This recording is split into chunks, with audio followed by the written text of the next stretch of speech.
Meghan Markle has never been a member. I don't know if she's become a member now, but she had been working for Soho House since at least 2005. To Meghan Markle, it was destiny, but to critics watching the timeline, it looked less like a fairy tale and more like a well-placed connection with a royal upgrade. It started with one faded yacht photo, buried deep online, the kind of image most people would scroll past without thinking twice. There was sunlight on the deck, laughter in the air, champagne catching the glow, and tucked in the corner was one tiny detail, a navy blue canvas bag stamped with the Soho House emblem. To most people, it meant nothing, but to Harry, that name carried whispers, history, and warnings people rarely said out loud. Soho House was not just another private club in this story. It was seen by insiders as a doorway, a place where actresses crossed paths with billionaires,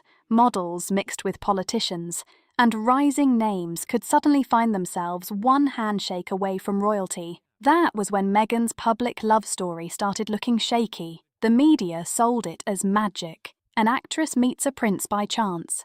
Love wins, and royal tradition bends for the modern world. But what if chance had very little to do with it? What if that photo, that bag, that yacht, and those friends who never appeared in interviews were pointing towards something deeper? Harry was never supposed to see a whole web of introductions or a map of names too neat to ignore. From Istanbul to London to Toronto, each city seemed to reveal another contact, another private room, another familiar face. And every road appeared to circle back to the same elite crowd. And allegedly, the same man operating behind the curtain. Now Harry was not only questioning the marriage, according to this version of the story, he was questioning the beginning itself. She didn't buy a membership. She was a working girl for Soho House. Because once your fairy tale starts looking like a strategy, love does not feel like destiny anymore. It feels like someone lined up the pieces before you even walked in. The search reportedly began quietly, late at night inside Frogmore Cottage. Harry was not looking for drama. He was looking for answers. Old photographs covered his desk, tabloid archives, saved Instagram shots, and pieces of Meghan's life before the palace. But it was not her smile, her clothes, or the locations that grabbed him. It was the pattern. In photo after photo, the same symbols seemed to appear. A champagne glass marked with a familiar crest, a velvet invitation pressed with the same initials, and then the biggest name of all. This gentleman right here, that is Nick Jones, the original founder of Soho House. And guess where he was later seen going? Straight into Meghan Markle and Prince Harry's wedding as a guest of honour. So yes, Soho was in the room. To the public, Soho House International looked like an exclusive club where celebrities avoided cameras and executives made quiet deals. But inside certain London circles, people say its role went deeper, where introductions were arranged, careers were shaped, reputations were polished, and one name kept sliding into the frame. Marcus Anderson! Anderson was not some random friend at the edge of Meghan's story. He had been around her for years, moving through the same social lanes as her close companion, travel contact, and, as some insiders allegedly called him, her social strategist. According to old society blogs and event registries, Marcus was the quiet thread linking Meghan to power players across Europe and North America. Every new discovery allegedly made Harry's pulse jump. The yacht did not look random anymore. This gentleman right here, that's Nick Jones, the original founder of Soho House. Guess where he's going there? He's arriving at Meghan Markle and Harry's wedding as guest of honor. Oh yeah, Soho was present there. The parties did not feel spontaneous. The friendships did not seem accidental. They looked curated, timed, and lined up in a way that could guide Meghan closer to his world. Then came the part that reportedly shook him hardest. As midnight passed, Harry noticed that some of the same names attached to his charity world also appeared beside Meghan in those forgotten photos. That did not feel like coincidence anymore. It looked like architecture, a carefully built structure hiding under the romance. No palace statement ever explained that side of the story. For years, The world believed in a love story too perfect to question, a prince tired of protocol, an actress wanting a bigger purpose than television, two people from different oceans colliding under fate's spotlight. That was the version the press packaged, polished and sold. Every magazine cover, every soft focus interview, every engagement smile made Meghan look like the symbol of royal change. But behind the glossy photos and glowing headlines, the timeline was already starting to slide. The famous blind date was supposedly arranged by a mutual friend, but that friend was not random. She was reportedly connected to Soho House, London, the same network already floating around Meghan's life for years. The press rarely focused on Meghan's earlier Soho gatherings in Toronto, events said to be for high-ranking members and serious social players. And sitting near the centre of that world was Marcus Anderson, the man who understood the guest lists. This is what Meghan has been doing. She's a piece of Klingon, like she clings to somebody who can get her there. So Meghan manages to befriend one person of a very popular group, and then that person introduces her to the others. And because she's being brought in by somebody they trust, she's welcomed in. The rooms and the introductions. If the table where Meghan's introduction to Harry was planned had a hidden referee, critics say Marcus looked like the one holding the whistle.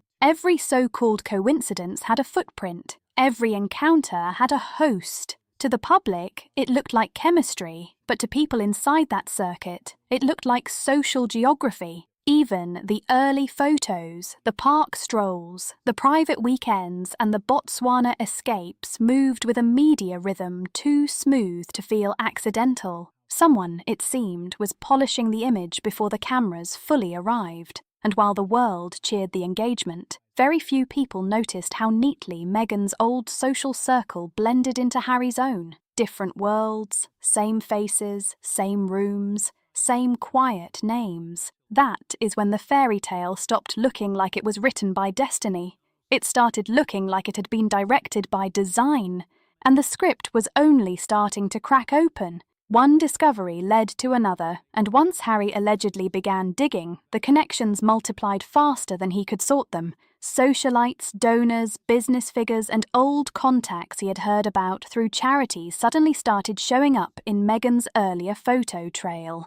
Different events, different countries, same faces. The deeper he looked, the more exact the overlap became. Archived guest lists reportedly placed Meghan around Soho House circles in Istanbul, Madrid, and Barcelona between 2014 and 2016, mingling with financiers, diplomats, heirs, and influence players who would later appear around Harry's orbit. They were not poor. They just wanted to land a rich man and make easy money. And the worst part of it all is that Meghan Markle was already with Trevor Engelson there. She was already living with him. There was no need for her to be hustling this way. So this is way back in 2006. I wonder if Trevor ever knew about this. People can have double lives because look at these pictures could not be shown in the United States, all over North America, only in certain countries. And I don't think Trevor would even thought back then of going through a VPN and seeing where Meghan Markle is or what she's doing. That was not simple proximity anymore.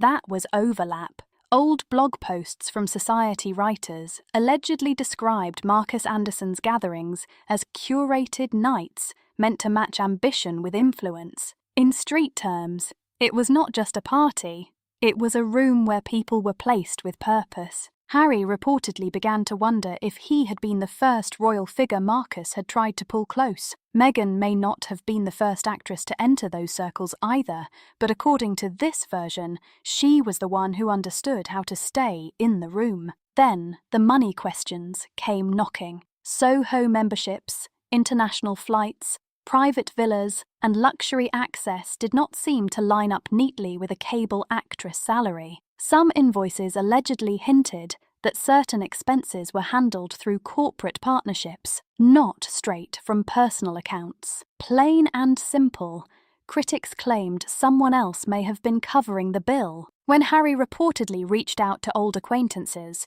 the tone changed fast. Calls were dodged, answers became slippery, and one person allegedly warned him, "Don't dig too deep. That world protects its own." That warning did not calm him down. It made the whole thing feel darker. That was when the fairy tale started to fracture for real. Every new detail pushed him closer to one chilling thought. The life he believed had been built on love may have been assembled through strategy. And if the timeline had been polished, edited, or rearranged, what else had been rewritten? By the time Harry traced the final thread, the pattern was impossible for him to ignore. Every introduction, every photograph, every so-called chance encounter that pushed them toward their union seemed to point back toward one figure, quietly operating in the background. Marcus Anderson to the public! Marcus Anderson never looked like the loudest man in the room, and that was exactly why his influence felt so sharp. To the public, he was charming, polished, and discreet, a hospitality consultant connected to an exclusive private network where famous faces could move without cameras chasing them. But to people who had been inside his private gatherings, Marcus was not just a host. He was described as a matchmaker of influence, a curator of access, and a man who knew exactly which people needed to meet at exactly the right time. And according to critics, Meghan had been one of his most carefully polished protégés. Insiders described his circle as a kind of finishing school for ambitious women, where the right rooms mattered more than the right resume. They were allegedly introduced to powerful spaces, coached on appearance, conversation, confidence and timing, until they could move through elite circles, like they had always belonged there. It was not just about looking good. It was about reading the room, saying the right thing, and knowing when to stay silent. And Harry, in that version of Meghan's story, was not just another name. He was the top floor of the whole climb. Then the evidence, or at least the pattern critics point to, began to look darker. When Harry reportedly reviewed the wedding guest list,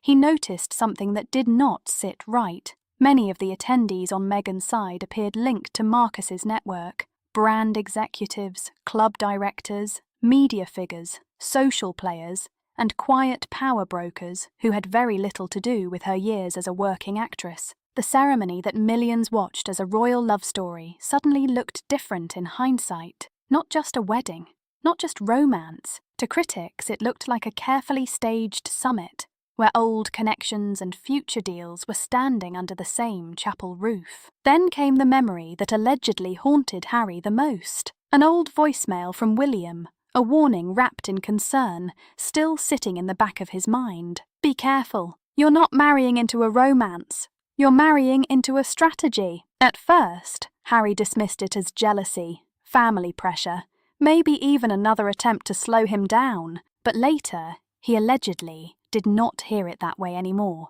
Because as Harry replayed the messages, scrolled through the faces, and counted every strange coincidence, the illusion started to collapse. What once felt like passion suddenly felt planned. What once seemed like fate began to feel like a schedule someone else had written. Every part of the relationship started to look choreographed. The introductions, the image management, the whispers, the wedding bells, the sudden public glow, the perfect media timing. And when he looked at the woman beside him, he no longer saw only destiny. He saw design. Because in this version of the story, the prince did not rescue the actress. The actress rewrote the fairy tale and cast herself as its queen. Once the facade cracked, there was no unseeing it. The cheerful interviews, the matching smiles, the polished charity appearances, all of it began to look like choreography from a script Harry never got to read. Inside their private life,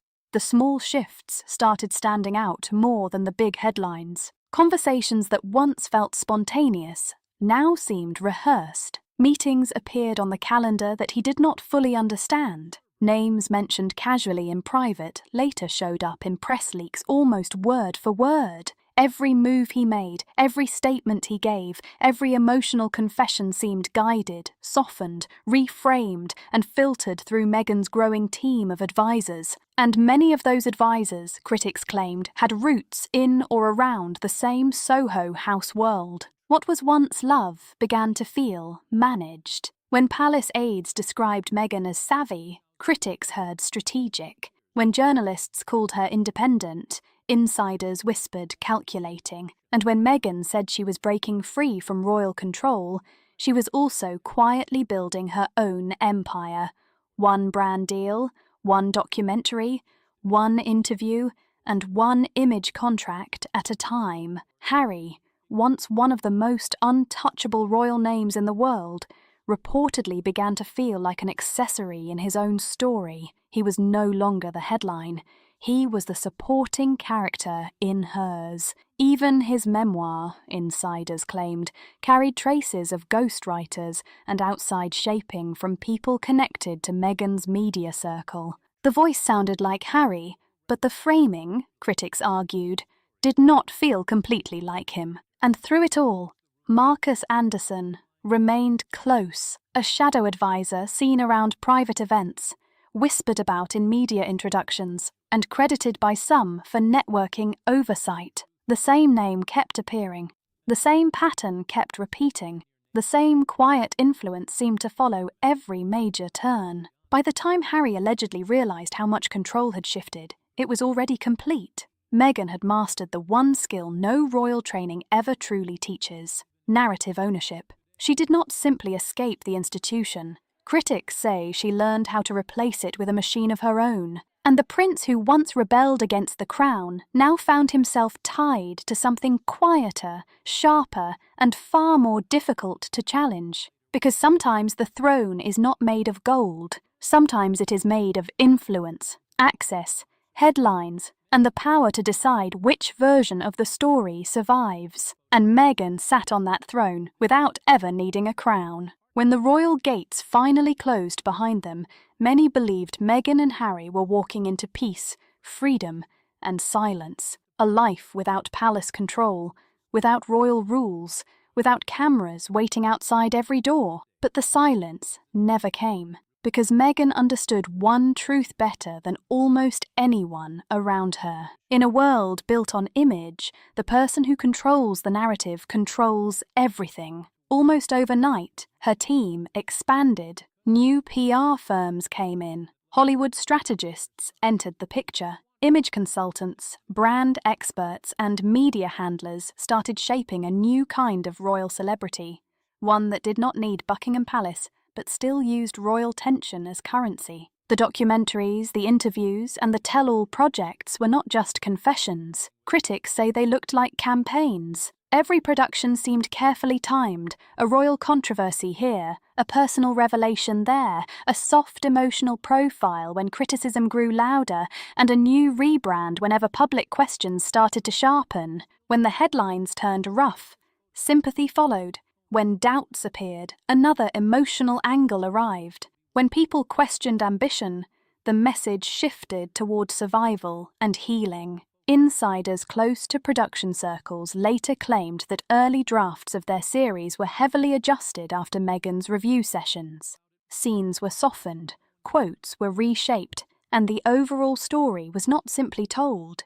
It was engineered, and through all of it, one thread allegedly remained constant. The same communications advisors connected to her Soho House circle, the same Marcus Anderson contacts quietly consulting from behind the curtain, the same message being repeated again and again.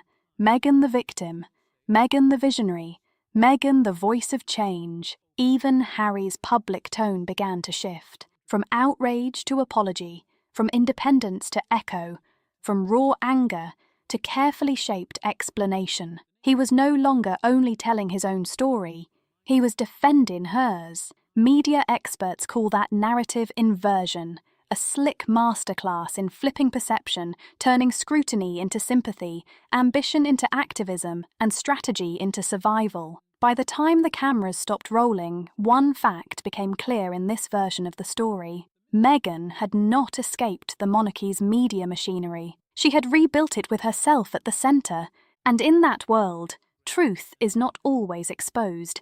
It is edited frame by frame until only one version remains, and that version belongs to whoever controls the cut. Maybe it was always meant to end this way, not with a crown, but with control. Not in a palace, but inside a narrative. Because when you trace every thread from the yacht photo to the alleged orchestrated introductions, From the curated wedding guest list to the media empire that followed, the picture begins to change.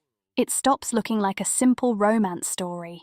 It starts looking like a recruitment story. Each connection, each friendship, each perfectly timed opportunity reveals the architecture of a life designed to ascend. To her admirers, Meghan Markle is transformation in motion, the woman who rose through cruelty, class judgment, and public pressure to redefine what royalty could mean. To her critics, she is ambition polished into empathy, every word rehearsed, every tear placed with precision, every move wrapped in a message. But to Harry, she allegedly became the unsolved equation that kept him awake. The love might have been real, and that is what makes the whole thing messier. But if the manipulation was real too, how could he ever separate one from the other? If the photographs, the connections, the timelines, and the names all pointed toward orchestration, then what part of the story was truly authentic? Was it fate that brought her into his life, or a script she never admitted she was following? Maybe both, maybe neither, and that is the part that still haunts him. The world saw a fairy tale. Harry saw the mechanism behind it. And once you have seen the strings, you can never believe in magic the same way again. Maybe the official story is true, maybe it is not. But one thing, according to this version, feels certain. It was never accidental. If you want to see how far this pattern really goes, watch our previous investigation where we uncovered Harry and Meghan's tense moment at the NYC Awards and the shocking public fight video that left viewers talking. Like this video, comment your thoughts below, and subscribe to Star Spotlight, where the truth hides between the headlines.